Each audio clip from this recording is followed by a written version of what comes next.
नमस्कार।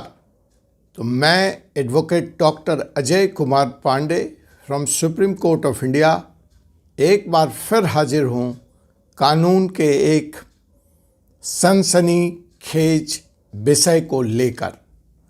कानून की विसंगतियाँ, the complexities of the law sometimes play और बिकम्स वेरी इंटरेस्टिंग। आप इसे बाल की खाल निकालना कह सकते हैं, लेकिन जब हम इसको तर्कों की कसौटी पे खड़े करके इसको एग्जामिन करेंगे, when you are going to examine these postulates, you will find it convincing। और ये एक सवाल, एक चुनौती देश के सर्वोच्च न्यायालय के सामने बहुत जल्द आने वाला है। देश के विधि निर्माताओं के सामने, संसद के सामने भी यह सवाल आने वाला है। तो आइए फिर से एक बार चलते हैं फोर्स सुप्रीम लॉ इंटरनेशनल की इस अदालत में एक नए मुकदमे के साथ, एक नए विषय के साथ। जी हाँ जनाब, पिछले दिनों कोरोना में यह देखा गया कि जो बच्चे हैं उनके साथ जो अत्याचार और अन्याय हो रहा है, जी हाँ, sexual harassment of children has grown rapidly. Hindustan उन देशों की सूची में अव्वल दर्जे पर, पहले नंबर पर शामिल हो गया है, शुमार हो गया है, जहां बच्चों के प्रति अपराध लगातार बढ़े हैं। एक तरफ डिजिटल दुनिया में हम प्रवेश कर रहे हैं और दूसरी तरफ अपने घर जो सुरक्षित हुआ करते थे, जो सुरक्षित हैं, आज वहाँ पे खतरा।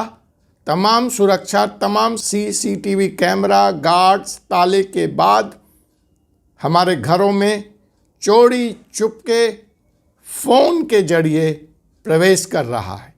आपने देखा कि कैसे बैंक अकाउंट्स लोगों के खाली हो रहे हैं, टेलीफोन के द्वारा, लिंक पर क्लिक करने के द्वारा। हम करेंगे उन मुद्दों की भी चर्चाएं, और आप ऐसा कौन सा काम कर सकते हैं कि आप सुरक्षित रहें घरों में। लेकिन आज का विषय, जैसा मैंने कहा, मैं एक चुनौती देने जा रहा हूं भारत के सर्वोच्च न्यायालय सुप्रीम कोर्ट ऑफ इंडिया को एक गंभीर मसले में। जी हाँ जनाब, ये जो पॉस्को एक्ट है, prevention of sexual harassment of children, मैं इसकी बात करने जा रहा हूँ। यह विषय बहुत मौजू हो गया है, बहुत अहम हो गया है। पूरा देश इस विषय को लेकर इस वक्त चिंतित है। और तो और माननीय chief justice of India justice Chandrachud ने खुद इस विषय का संज्ञान लिया है और एक कॉन्फ्रेंस करके, जहाँ तमाम प्रदेशों के डीजीपी, पुलिस के पदाधिकारी, कानून के लोग आए और इस विषय पर सुप्रीम कोर्ट के प्रांगण में गंभीर चर्चा पिछले दिनों हुई। वहाँ पे बोलते हुए चीफ जस्टिस ऑफ इंडिया ने दो महत्वपूर्ण बातें कहीं। एक बात जो उन्होंने कही पोस्को से संबंधित, वह यह था कि खतरा तो गंभीर है, लेकिन जो रेट ऑफ कन्विक्शन है पोस्को में, वह बहुत कम है। जो रेट ऑफ एक्विटल है वो 98% तक हाई है। आखिर ऐसा क्यों हो रहा है? तो देखिए, पोस्को के कानून को अगर समझना है तो आपको यह समझना पड़ेगा कि 18 साल से कम उम्र की लड़की अगर किसी के साथ संबंध बनाती है, चाहे उसमें उसकी रजामंदी है, तो भी कानून के हिसाब से, पोस्को कानून के हिसाब से यह जुर्म है और अदालत में मामले दायर होते हैं। लेकिन वर्षों तक चलने के बाद ऐसा देखा गया कि लड़की या लड़की के घर और परिवार वाले सामने नहीं आते, अपराधी के खिलाफ बयान नहीं देते, और अंततः प्रक्रिया ये होती है कि अपराधी छूट जाता है। तो जो अब तक के आंकड़े एक्विटल के मौजूद थे, उसको मद्देनज़र रखते हुए माननीय चीफ जस्टिस ऑफ इंडिया ने ऐसा एक विचार दिया कि कहीं ऐसा तो नहीं है कि जब ये कानून बना था उस समय के जो सामाजिक मूल्य थे, सामाजिक परिस्थितियाँ थीं और आज जो बदली हुई परिस्थिति है उसमें काफ़ी गैप आ गया है और यह एक्ट पुराना पड़ गया है, इसमें संशोधन की ज़रूरत है। उन्होंने एक शब्द का उपयोग किया, रोमांटिक रिलेशनशिप, कंसेंसुअल सेक्स। ऐसा देखा गया कि 18 साल से पहले के युवा, खास करके एक लड़की ने जब एक लड़के के साथ संबंध बनाया तो कहीं ना कहीं उसमें रजामंदी थी, कंसेंट था। लेकिन इस कंसेंट को होने के बावजूद मौजूदा पॉस्को एक्ट में यह अपराध की श्रेणी में आता है, क्योंकि हमारे यहाँ लड़कियों के लिए जो शादी की उम्र निर्धारित है वह 18 साल की है और लड़कों के लिए 21 साल की है। तो एक तरफ एक ऐसा कानून जो रजामंदी के संबंध को भी गैर कानूनी बना देता है और अंततः सिवाय court, time, resources, police investigation का टाइम बर्बाद होने के अलावा इस मुकदमे में कुछ नहीं हो रहा था, तो जस्टिस चंद्रचूड़ साहब ने यह सलाह दी, ऐसा विचार दिया कि क्या हम कंसेंसुअल सेक्स की एज को नीचे ला दें। अब वो 15 साल होगा, 14 होगा, 13 होगा, 16 होगा, वह तो कानून आने पर पता चलेगा। लेकिन मैं अगर यहीं से मुस्लिम कानून की तरफ जाता हूँ, इस्लामिक कानून की तरफ जाता हूँ, तो वहाँ पर इस्लामिक कानून के तहत में विवाह की जो उम्र निर्धारित है वह 15 साल है।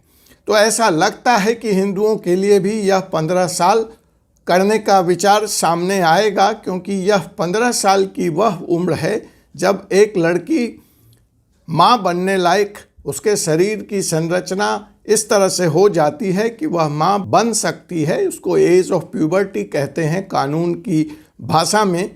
तो वह उस एज ऑफ प्यूबर्टी को जब प्राप्त कर लेती है तो ऐसा मुस्लिम कानून में ऐसा माना गया है, वैज्ञानिक तौर पर भी यह देखा गया है कि वह लड़की शादी योग्य है, वो शादी कर सकती है, वह माँ बन सकती है।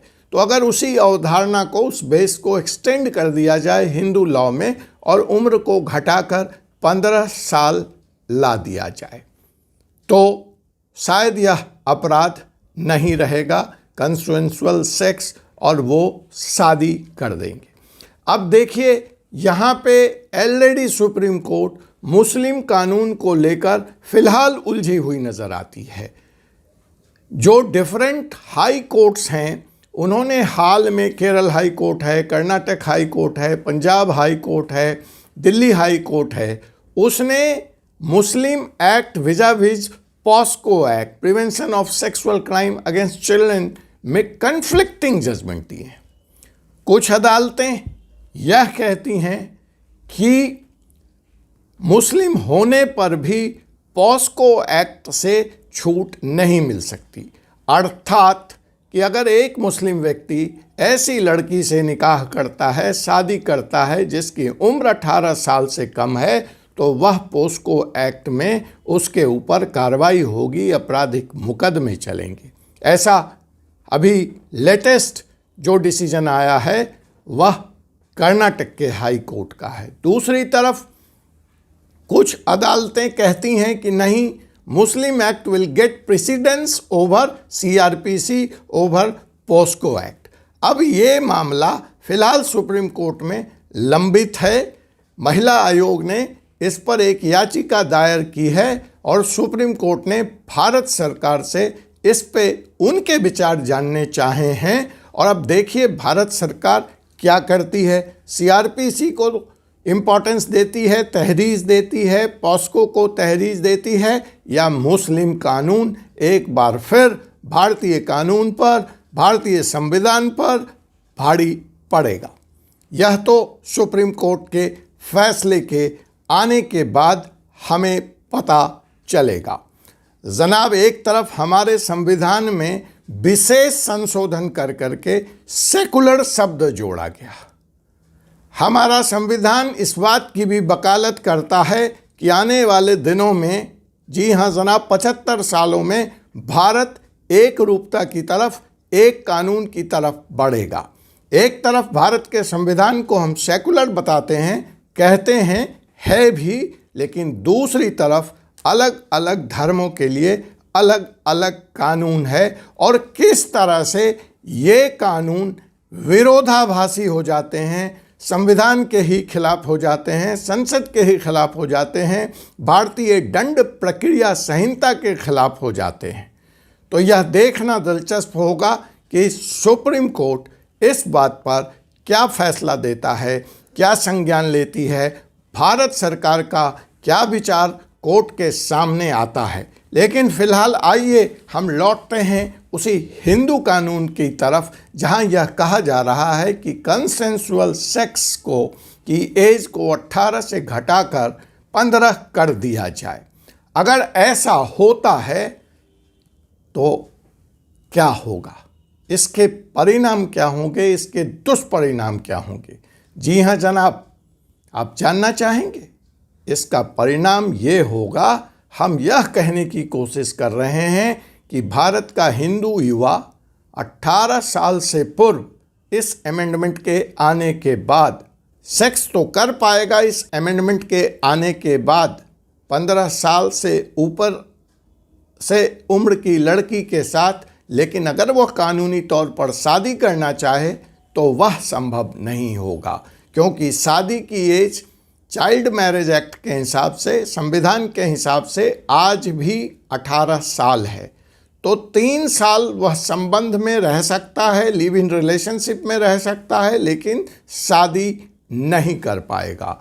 तो यह कानून की कुछ पेचीदगियां हैं, कुछ कॉम्प्लेक्सिटीज़ हैं, जो जब हम एक कानून को छेड़ते हैं तो कैसे वह इस्लामिक कानून के पेच में फंस जाता है, जब हम हिंदू कानून को, पॉस्को को छेड़ते हैं तो वो किस तरह से कानून समाज विरोधी हो जाता है, यह देखना होगा। मुझे पूरा विश्वास है कि जब पॉस्को में कंसेंसुअल सेक्स का एज नीचे लाया जाएगा, किया जाएगा, भारत सरकार अगर ऐसे विचार देती है सुप्रीम कोर्ट के सामने, तो माननीय उच्च न्यायालय को, उच्चतम न्यायालय को चाइल्ड मैरिज एक्ट को भी अमेंड करना पड़ेगा। माननीय उच्च न्यायालय को हिंदू मैरिज एक्ट भी अमेंड करना पड़ेगा। जो शादी की मौजूदा उम्र इस वक्त लड़कियों के लिए 18 और लड़कों के लिए 21 साल है, उसको भी नीचे लाना पड़ेगा, वरना यह समाज बहुत बड़ी विकृति की तरफ आगे बढ़ेगा और उसकी जिम्मेवारी देश के संसद, कानूनविद और अदालत की होगी। यह देखना दिलचस्प होगा कि इस विषय पर आने वाले दिनों में सरकार और अदालतें क्या फैसला देती हैं, हम जानना चाहेंगे। आपके क्या विचार हैं, आप क्या चाहते हैं? तो आपने अभी तक अगर मेरे YouTube चैनल को सब्सक्राइब नहीं किया है तो इसको ज़रूर सब्सक्राइब कर लें। आपने अगर अभी तक इस चैनल के नोटिफिकेशन बटन को नहीं दबाया है तो इसको भी दबा लें, ताकि कानून की ऐसी ही महत्वपूर्ण जानकारी समय से आप तक पहुंचती रहे। आपके विचार जानने का मुझे doctor Ajay Kumar Pandey, advocate, Supreme Court को इंतज़ार रहेगा। आप और भी किसी कानूनी विषय पे मुझसे चाहते हैं कि मैं वीडियो बनाऊं, आप तक जानकारी शेयर करूं, तो प्लीज़ कमेंट बॉक्स में मुझे कमेंट कर कर बताएं। मुझसे संपर्क का पता डिस्क्रिप्शन में है, उस संपर्क के माध्यम से भी आप मुझ तक पहुंच सकते हैं। चलिए, आपसे मुलाकात होगी फिर अगले एपिसोड में एक ऐसे ही विषय के साथ, एक ऐसी ही पेचीदगी कानून की बारीकियों के साथ। मुझे विदा दीजिए। जय हिंद, जय भारत।